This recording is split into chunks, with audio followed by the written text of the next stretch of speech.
At night time, the funny thing happens, we don't know whether we should be worried or not, but for the last month, or maybe a bit longer,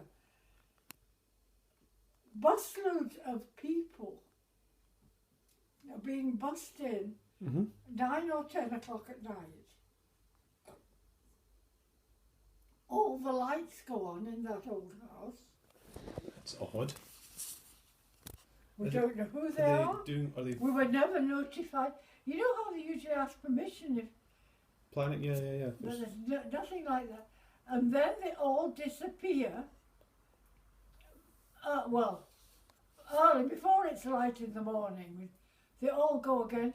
And then round about 9 o'clock, 10 o'clock tonight, all the lights will go on. That's very odd. And we don't know anything about it. Are they like partying? Are they? We wonder if it's immigrants. Drugs? Yeah, it seemed like they're working night shift, or they're staying there at night time and they're working during the day. Well, this is what we wondered, and quite honestly, I'll tell you this, Alan. I am not against giving anybody a bed to sleep on if they're working for it, and maybe they're here in a group from England. That's actually what we heard. One of the carers told my carer that there's actually 2 spare flats down in the... You'll see there's a modern development of a home just further down the road than this. And she said 2 of those flats had been allowed for workmen to come into. So it could maybe be the same thing there. Yeah, maybe. And I'm not going to say... And then, of course, we come in. My parent came in an awful panic. They'd torn all that tree, the tree in the entrance hall, and strewn all the branches up and down the stairs, and it was absolutely a terrible mess. I only went to the door to look. I wouldn't go into the actual front bit because it's got a slippery floor. I don't want another one. I just think to myself, you thought they would have sort of at least told us. I know. You think they would just say something. But who is it? Very odd. Yeah. Oh well, it's a mystery. So I said to my carer, Karen, I said, she comes in only, it's 4 o'clock-ish now. Well, you see, Karen comes in only in the evening, not to help me bath and all that sort of thing. All that's done in the morning. You know, that social care is very, very good.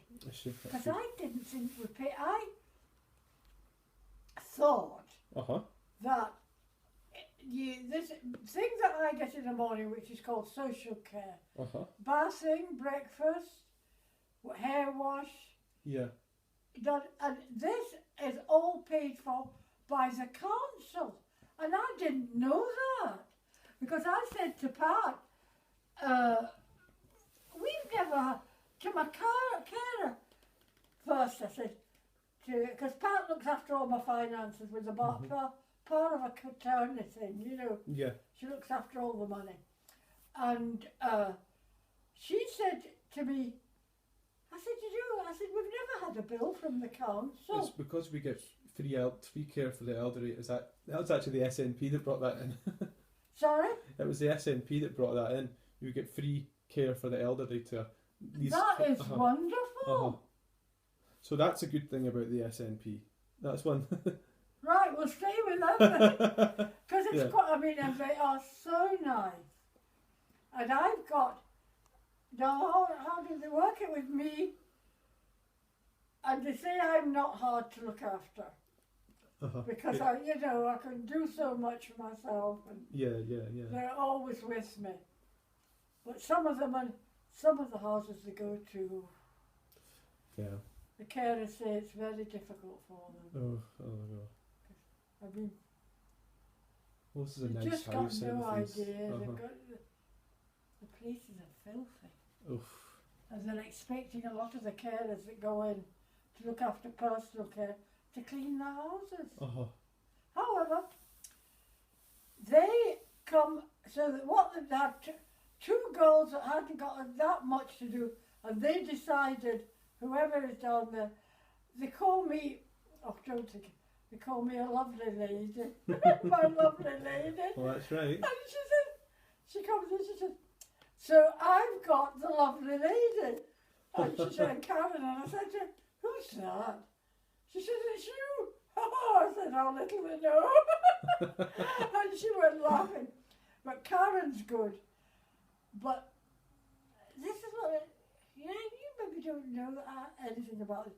I have told her, her husband, Karen, her husband started an affair.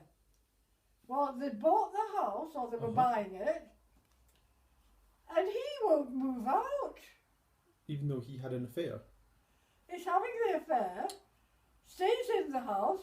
She went to the council to ask them if they could get her a house. And they said no, she got a house, even though it's only half a house. And they won't give her another house. That's awful. And Pat said to me, don't you go giving advice to everybody. She said, no, what you... I said, I haven't given any advice, and Karen was there. I said, I've not been doing that. She said, no. I said, what I said to you was, go to the Citizens Advice Bureau. I said, was that good advice? I said, to my daughter, she said, yes, that was That is good advice, Granny. So go there. But it's living there, half the house, he'll only clean and tidy up his half, she's got to work. And anyway, he'll stay there. Is that not quite a brazen? That sounds awful, yeah. I've never ever heard of that. It's cruel. It might be her arriving to see me in a wee while. But you see, the thing is this, he is not nice to the children. No, oh God. She's got 2 children. Uh-huh. And he's not nice